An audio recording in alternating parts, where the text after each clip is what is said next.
प्रिय विद्यार्थियों, मैं doctor Vinita Nirban, MLV government college Bhilwara. आज हम आर्थिक समस्या एवं आर्थिक प्रणाली के कार्यों के बारे में अध्ययन करेंगे।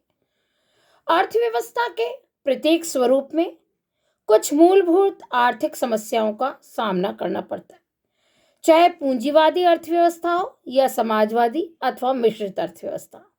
वास्तव में मानवीय आवश्यकता असीमित है और उनकी पूर्ति सीधे सीमित साधनों द्वारा वैकल्पिक उपयोग करने से होती है। अर्थात अनंत आवश्यकताओं को सीमित साधनों में किस प्रकार समायोजित किया जाए, यह समस्या उत्पन्न हो जाती है। कई साधनों के विशिष्ट उपयोग होते हैं, जिससे कि आर्थिक समस्या भी उत्पन्न होती है। इस प्रकार यह कहा जा सकता है कि आर्थिक प्रणाली के अंतर्गत एक मुख्य आर्थिक समस्या यह आती है कि अनंत आवश्यकताओं को सीमित साधनों में किस प्रकार समायोजित किया जाए। अतः इसके लिए हमें पहले आर्थिक समस्या का अर्थ समझना आवश्यक है। मनुष्य की आवश्यकताएं असीमित है तथा उनकी पूर्ति के साधन सीमित और वैकल्पिक उपयोग वाले होते हैं। अतः मनुष्य समस्त आवश्यकताओं अथवा जरूरतों को एक साथ पूरा नहीं कर सकता, इसलिए उसे अपनी आवश्यकताओं की तीव्रता के अनुसार उनके मध्य चुनाव करना पड़ेगा। यही आर्थिक समस्या कही जाती है। और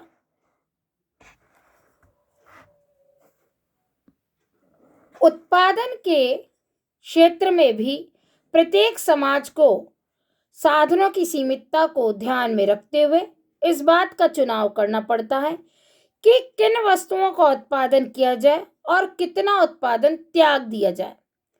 इस चुनाव की समस्या को ही मुख्य अथवा आधारभूत रूप से आर्थिक समस्या की संज्ञा दी जाती है कि हमारी अनंत आवश्यकताएं और सीमित साधन है, तो अनंत आवश्यकताओं में से किन आवश्यकताओं का चुनाव किया जाए और उन्हें प्राथमिकता के आधार पर पूरा किया जाए, यही मुख्य आर्थिक समस्या की श्रेणी में आता है। यानी मुख्य समस्या क्या है कि हमारी विभिन्न आवश्यकताओं में से तीव्र आवश्यकता वाली आवश्यकता का चुनाव करना। आर्थिक समस्याओं के संदर्भ में विभिन्न विद्वानों ने अनेक परिभाषाएं दी हैं, जिसमें प्रोफेसर रॉबिन्स के अनुसार अर्थशास्त्र एक मानव विज्ञान है जिसमें मानव व्यवहार का अध्ययन साध्यों तथा वैकल्पिक प्रयोग वाले सीमित साधनों के संबंध में किया जाता है।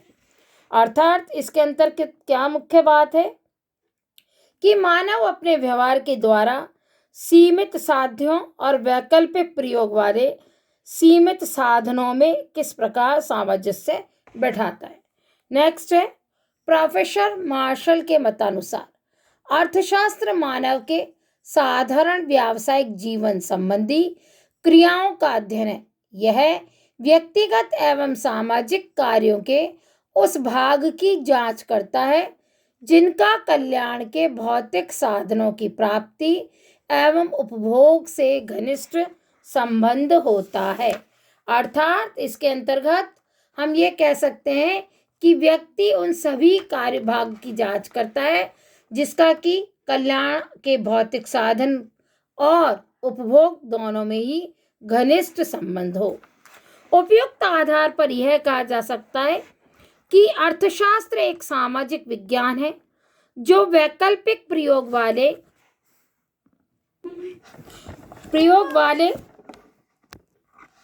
वाले सीमित साधनों के कुशल मितव्यतापूर्ण एवं विवेकपूर्ण प्रयोग से मनुष्य की आवश्यकताओं की अधिकतम संतुष्टि से संबंधित व्यक्तिगत एवं सामाजिक व्यवहार का अध्ययन ही आर्थिक समस्या के अंतर्गत आता है।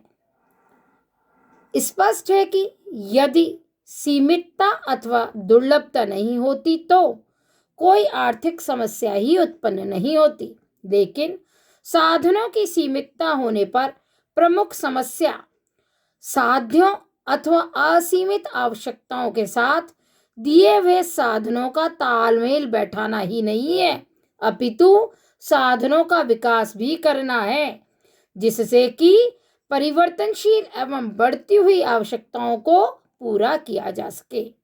अर्थात आर्थिक विकास की समस्या अर्थशास्त्र में प्रमुख है।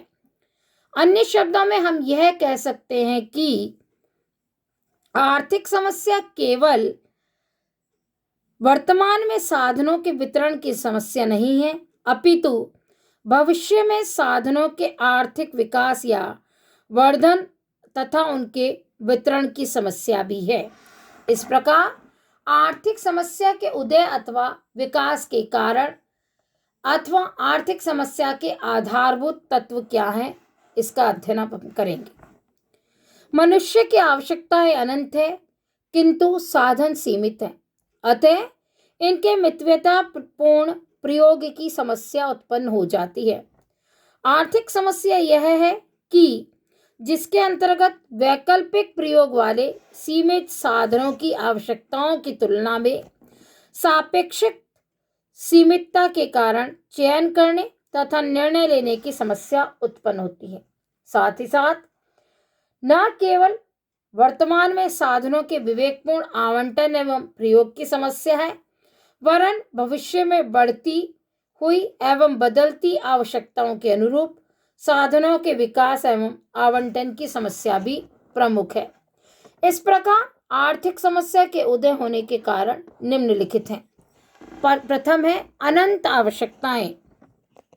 मनुष्य की आवश्यकताएं अनंत, विविध एवं परिवर्तनशील होती है, इसलिए किसी समय विशेष पर उन सबको एक साथ संतुष्ट नहीं किया जा सकता।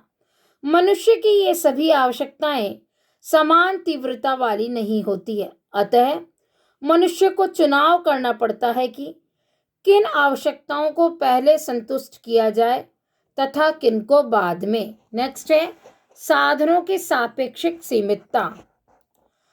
मनुष्यों की आवश्यकताओं की संतुष्टि के लिए मानवीय एवं भौतिक साधनों की आवश्यकता होती है, लेकिन इनकी सीमितता निरपेक्ष नहीं बल्कि सापेक्षिक है। अर्थात साधन आवश्यकताओं की तुलना में सीमित है और निरपेक्ष रूप में अच्छे अंडे बहुत होते हैं जबकि सड़े अंडे कम, परंतु अच्छे अंडे आर्थिक दृष्टि से सीमित है क्योंकि मांग की तुलना में वे कम है, जबकि खराब अंडे मात्रा में बहुत कम होते हुए भी सीमित नहीं है क्योंकि उनकी मांग शून्य होती है। अतः सीमितता किसी वस्तु का गुण नहीं वरन आवश्यकता एवं साधनों के बीच प्रतिक्रिया एवं परिस्थितियों का परिणाम है। नेक्स्ट है साधनों के वैकल्पिक प्रयोग। साधनों के सीमितता के साथ साथ उनके वैकल्पिक प्रयोग भी संभव होते हैं। यदि एक साधन एक ही प्रयोग में आ सकता है तो दूसरे प्रयोग में उसका त्याग करना पड़ता है, परंतु प्रत्येक साधन को अनेक प्रयोगों में लाया जा सकता है, तो ऐसी स्थिति उत्पन्न हो जाती है कि साधन का प्रयोग एक कार्य में किया जाए अथवा दूसरे कार्य में। अतः यह भी चयन की समस्या को जन्म देता है। नेक्स्ट है मितव्यता की समस्या। मनुष्य की अनंत आवश्यकताओं एवं साधनों की सीमितता के कारण साधनों के प्रयोग में मितव्यता और कुशलता के द्वारा अधिकतम संतुष्टि का प्रयास किया जा सकता है और यह भी आर्थिक समस्या को जन्म देता है। नेक्स्ट है चुनाव करने एवं निर्णय लेने की समस्या। मनुष्य की आवश्यकताओं की पूर्ति के लिए साधन सीमित होते हैं तथा उनके वैकल्पिक प्रयोग संभव है। अतः मनुष्य को अनंत आवश्यकताओं की पूर्ति के लिए सीमित साधनों में इस प्रकार समायोजन करके चुनाव करना पड़ता है जिससे कि उसे अधिकतम संतुष्टि प्राप्त हो सके। इसके लिए व्यक्ति अथवा समाज को साधनों के उपभोग, उत्पादन एवं वितरण के योग में आवंटन का चुनाव करना पड़ता है और संबंधित निर्णय भी लेने पड़ते हैं। नेक्स्ट प्रायोगिकता की समस्या। मनुष्य के जीवन की अनंत एवं वास्तविक एवं परिवर्तनशील आवश्यकताएं ही नहीं है, अपितु उनमें निरंतर वृद्धि भी होती रहती है। ऐसी दशाएं उनकी पूर्ति हेतु साधनों के आवंटन एवं प्रशासन की समस्या वर्तमान तक ही सीमित नहीं होती, बल्कि भविष्य में भी आती है। अतः प्रत्येक आर्थिक इकाई में समयानुसार प्रावेगिकता भी अपेक्षित है, अर्थात इसमें परिवर्तन भी होता रहना चाहिए। नेक्स्ट है साधनों के आवंटन की समस्या। यह समस्या भी आर्थिक समस्या के उदय का कारण है। समस्या उस समय आती है जब आर्थिक क्षेत्र में चयन एवं निर्णय लेने की प्रक्रिया को अपनाया जाता है। उदाहरण के लिए, जिस प्रकार उपभोक्ता के द्वारा उपभोग के संबंध में निर्णय लेने के समय सीमित आय से विभिन्न वस्तुओं एवं सेवाओं को खरीदने के लिए आय के आवंटन की बात आती है, उसी प्रकार फर्म द्वारा उत्पादन के निर्णय लेने में दिए हुए आर्थिक साधन यथा भूमि, पूंजी, श्रम, साहस, प्रबंध आदि के आवंटन की बात भी आती है। इस प्रकार उत्पादन के प्रमुख साधन भूमि, पूंजी, श्रम, साहस, संगठन, जो 5 साधन है, उनके आवंटन की समस्या भी उत्पन्न हो जाती है। समाज में उत्पादन में उपभोक्ताओं वस्तुओं से अधिक उत्पादन करने का अगर निर्णय लिया जाए तो उपभोग वस्तुओं के उत्पादन में अधिक साधनों का आवंटन होगा। इसके विपरीत पूंजीगत वस्तुओं के उत्पादन पर जोर दिया जाए तो साधनों का अधिक आवंटन पूंजीगत उत्पादन उद्योगों में किया जाएगा। नेक्स्ट है अधिमानों का क्रम, यानी प्रेफरेंस जो देते हैं हम, सीक्वेंस जो देते हैं, वो अधिकतमकरण का उद्देश्य एवं प्रतिबंधों की उपस्थिति। चुनाव करने एवं निर्णय लेना सहज कार्य नहीं है, क्योंकि इसके अंतर्गत यह माना जाता है कि प्रत्येक मनुष्य की वस्तुओं और सेवाओं की पसंदगी का क्रम होता है, इसलिए वह उनको बिना किसी रुकावट एवं प्रतिबंधों को ध्यान में रखते हुए अपने अधिकतमीकरण उद्देश्य को पूरा करने के लिए विवेकपूर्ण निर्णय लेता है।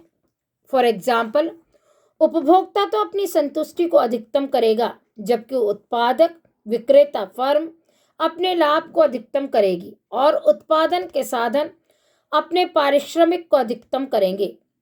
अतः यह मुख्य बात है कि विवेकपूर्ण चुनाव एवं नैतिकता में कोई संबंध नहीं होता है। इसलिए ऐसा हो सकता है कि एक व्यक्ति स्मैक को अपनी प्राथमिकता क्रम में सर्वोच्च स्थान दे, जबकि भोजन को द्वितीय। अधिकतमीकरण का विचार साम्य से जुड़ा हुआ है। चुनाव करने अथवा निर्णय लेने की अवस्था में कुछ प्रतिबंधों की उपस्थिति भी अंतर्निहित होती है।